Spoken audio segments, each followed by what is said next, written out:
So, our theme for the rest of this month is prosperity is your divine inheritance.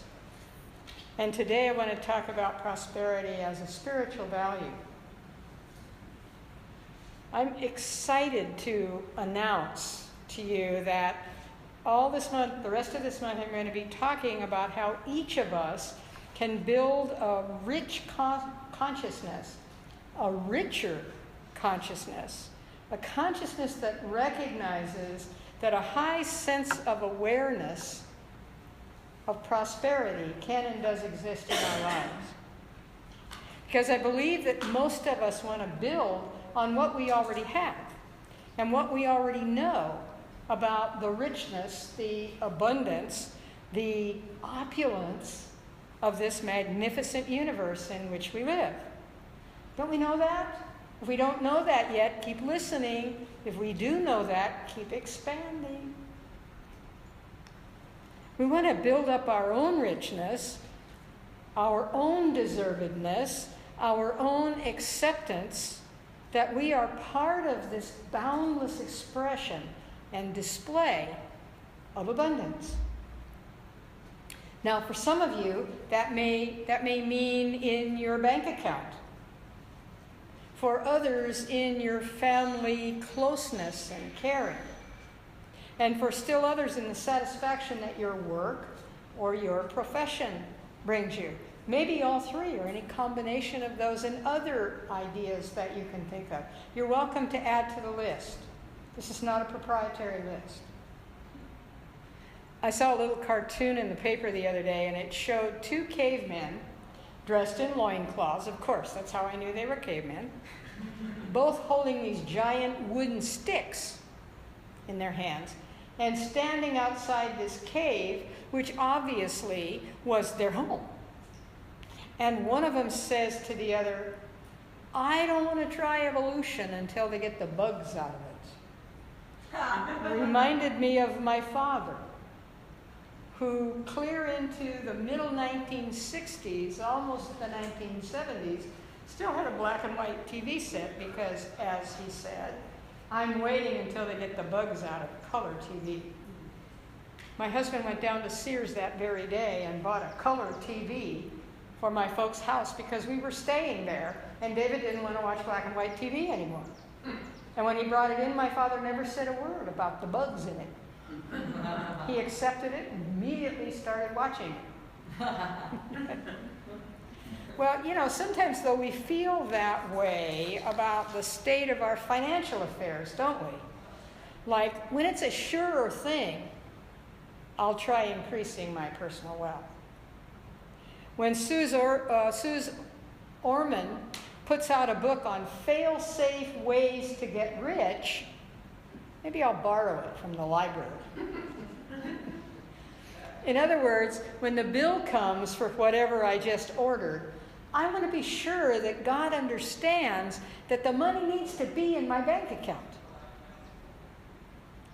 Whenever I do a series on prosperity, and I try to do one at least once a year, I'm always reminded of this book that Stuart Wilde wrote in the late 1980s, titled "The Trick to Having Money," or "The Trick of Money to Money is Having Some." If only it were that simple. The trick to love is loving some. There's an idea. The trick to spirituality is praying some. That's not so far-fetched. Maybe, as we like to say, the trick to all of this is showing up, being present, as we like to say, and putting our intention on what we want in our lives, what we choose in our lives, which we accept in our lives.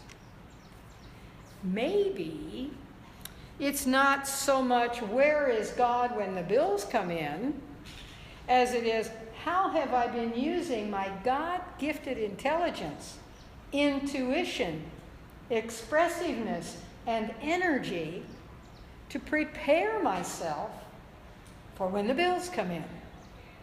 We've talked so much about stewardship, about being ready for the increase or the expansion, if you will, in our financial affairs. And that's a part of the whole. Maybe it's recognizing that change in my life is more than nickels, dimes, and quarters. As I change my thoughts and my ideas and my actions where prosperity is concerned, I begin to attract prosperity to me. As I change my thoughts and ideas and actions where prosperity is concerned, I begin to recognize that prosperity is a spiritual value. And it's born of the realization that God is limitless. God is a ceaseless creative energy which constantly spews forth abundance. Man walks into a bookstore. He looks around for a clerk, and when he finds one, says, "Where can I find the self-help section?" And the clerk looks at him for a moment, and then with a little smile on his face, he said, "Well, now, if I told you, wouldn't that kind of defeat the purpose?" You ever feel like that? I'm trying really hard to improve myself. I'm really trying to get in sync with the world and to redo the parts of my life I want to change. And it seems like I keep running into the mental equivalent of bookstore clerks who refuse to cooperate. Where is God anyway? Where is the help and the support now that I'm ready to bite the bullet and do the right thing? And though this is a prosperity series, which means most of what we're exploring has to do with financial prosperity, the ideas and the ways that we use them also apply to other areas of our lives where we're looking to expand or improve upon.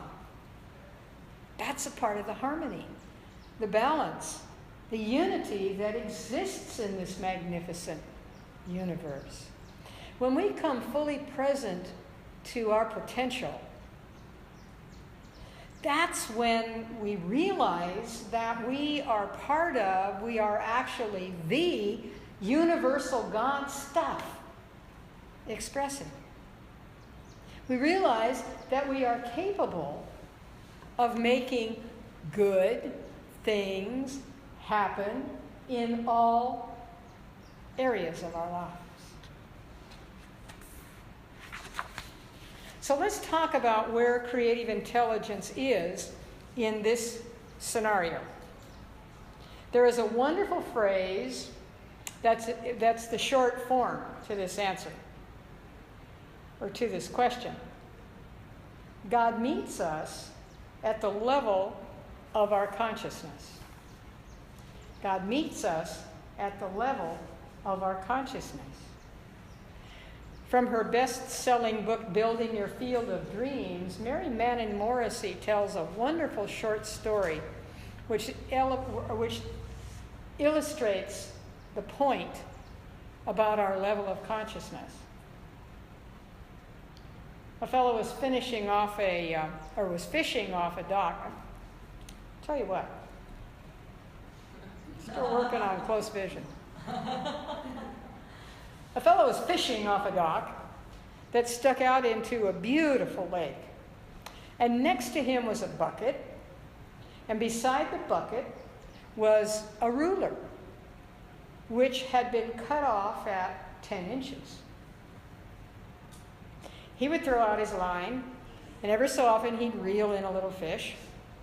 He'd carefully unhook that fish and lay it down so that he could measure it with the ruler. Any fish that measured 8 or 9 inches, he put into the bucket. After a while, there was a big tug on his line. The guy fought with that fish for a long time, but finally he reeled it in. It was a real beauty. It must have been over a foot long, maybe 15 inches. He laid it on the dock next to his 10-inch ruler, studied it for a moment, and then threw the fish back into the water. Well, the guy who was fishing next to him had been watching this whole process without comment for some time. But at this point, he just could not keep quiet any longer. He said, "Golly, I've been watching you fish all afternoon, and that's the biggest fish you've caught all day. Why would you throw it back?" First guy shrugged and he said, "Well, you see, my frying pan is only 10 inches long. Anything that doesn't fit my pan goes back. Lucky fish." At the level of our consciousness. You see, in a way, in some ways, each one of us has a frying pan, which is the size of the life that we know. The divine energy that is life sends us fish of all sizes and shapes and colors. We call them ideas. We call them opportunities. We call them challenges. So what do we do with an idea that's bigger than what we already know? Do we throw it back into the ocean of ideas because, quote, it doesn't fit? Or do we set out to find a bigger frying pan, a bigger vessel of consciousness that can accommodate a bigger sense of self? God's never at a loss for ideas. Ideas that can make us happy, make us peaceful, make us wealthy. There's no way that God would create us in order to express itself more fully and then limit our opportunities to do so. If ever there was duality, that would be it, wouldn't it? There are no limits preset on any of us. And if we have been experiencing any up to this moment in time, there's no requirement on us that we must take them forward for one more minute. I believe the only reason any one of us considers or chooses limitation over abundance and prosperity is because the concept of limitlessness is just that. It's limitless. And our ordinary mind simply cannot grasp the concept of limitless. So we must be able to give up the idea that we can fully grasp or comprehend the concept of abundance. That's what an ordinary mind would think. We must be willing to give up the idea that God is some grand old man in the First National Bank of Heaven, keeping a list of accounts payable and accounts receivable. That's what an ordinary mind would think. We must be willing to stretch further than our arms can reach, farther than our eyes can see, farther than our thoughts have ever been. Eric Butterworth, writing in Spiritual Economics, his flagship book, if you will, on prosperity, suggests that we must be willing to accept that God is the transcendent whole of things, of which each of us is an individualized part. Let me repeat that.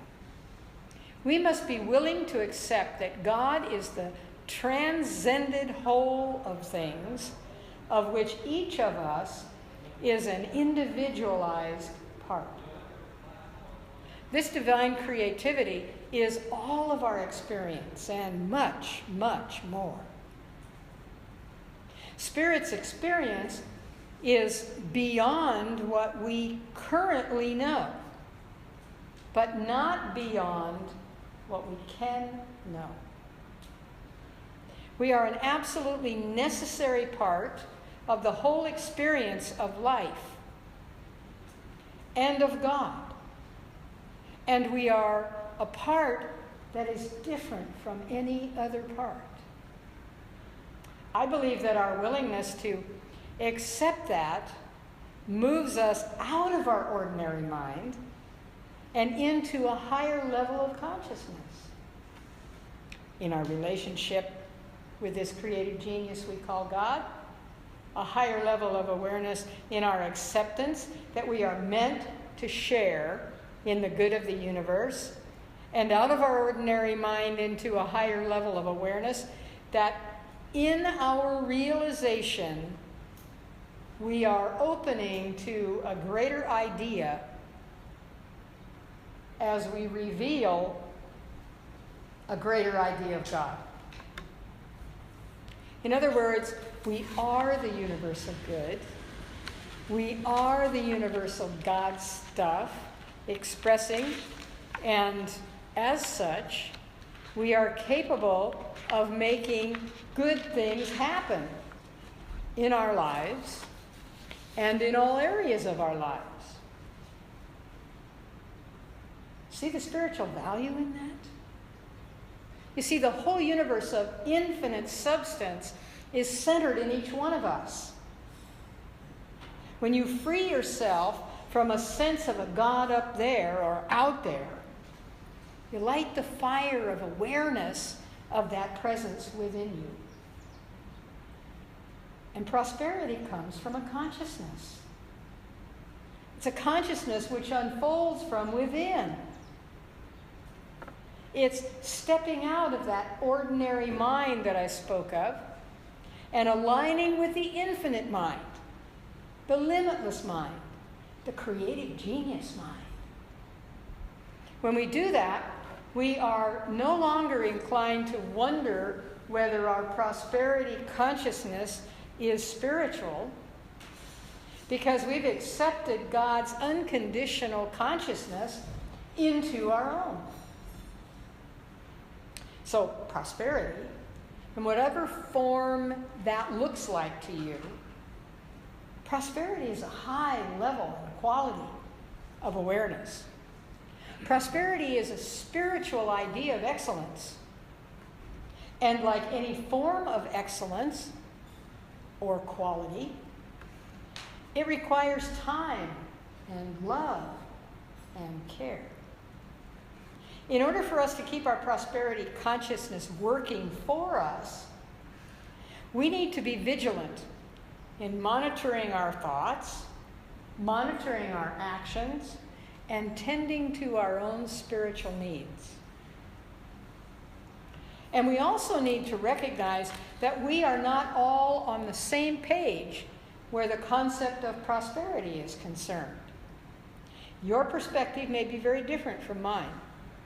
And that doesn't matter. It's what works for each one of us that matters.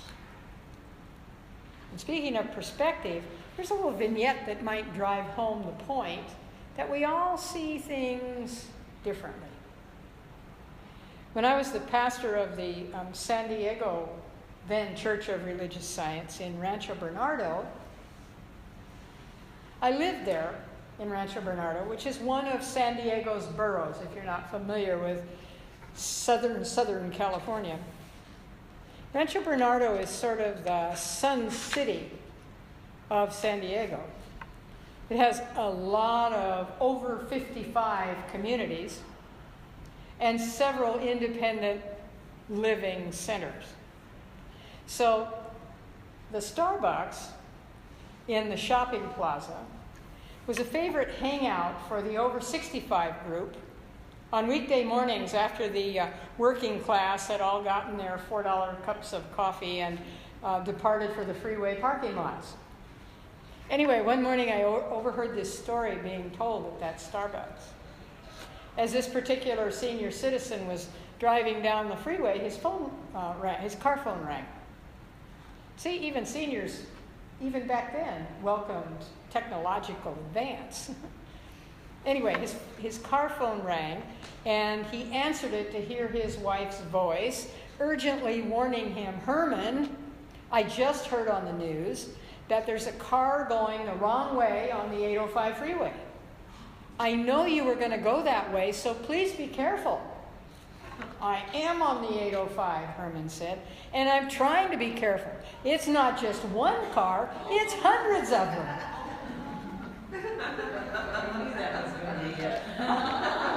That's the best kind of joke, isn't it? I know the punchline. See, it's all in your perspective. So what is behind our ability to prosperity, to be prosperous, and what is behind our ability to accept that abundance is everywhere, equally present, is our willingness to show up, to be fully present, and to put our intention on what we choose to come about in our lives. What is behind our ability to prosper and our ability to accept the abundance that's everywhere, equally present, is our willingness to find a bigger frying pan, a bigger vessel of consciousness that can accommodate a bigger sense of self. What's behind our ability to prosper and our ability to accept that abundance is everywhere, equally present, is our willingness to light that fire of awareness, that fire of awareness of the presence within us. To recognize that consciousness unfolds from within. And what is behind our ability to prosper and accept abundance that is everywhere, equally present all the time, is our willingness to recognize that it's all in our own perspective. In the mind of God, there is no big or small. There is no rich or poor. Ernest Holmes reminds us that since we are dealing with that which is limitless, the possibility of our demonstration of prosperity rests not in the principle, but in our acknowledgement and embodiment of that we desire. In other words, it's not so much where is God when the bills come in, as it is how have I been using my God-gifted intelligence, intuition, expressiveness, and energy to prepare for that moment. God is not someone to reach for, but a presence that we accept within us. When we are conscious of our oneness with that creative flow, life works for us, not against us. The more positive and loving and secure we are in our conviction that the universe supports us, the more it comes into our lives with richness and expression. Abundance in our physical world is the outpicturing of our faith and our trust that God really is all there is. Our acceptance of abundance in our physical world is our acceptance that this is good work that God does. As Eric Butterworth tells us so wonderfully, remember, your fortune, your personal success, and your prosperity are not in the hands of some fickle finger of fate. Remember that saying? The fickle finger of fate. You can't say it three. Well, I can't say it 3 times. From the old Laughing Show, for any of you who are old enough to remember, the fickle finger of fate.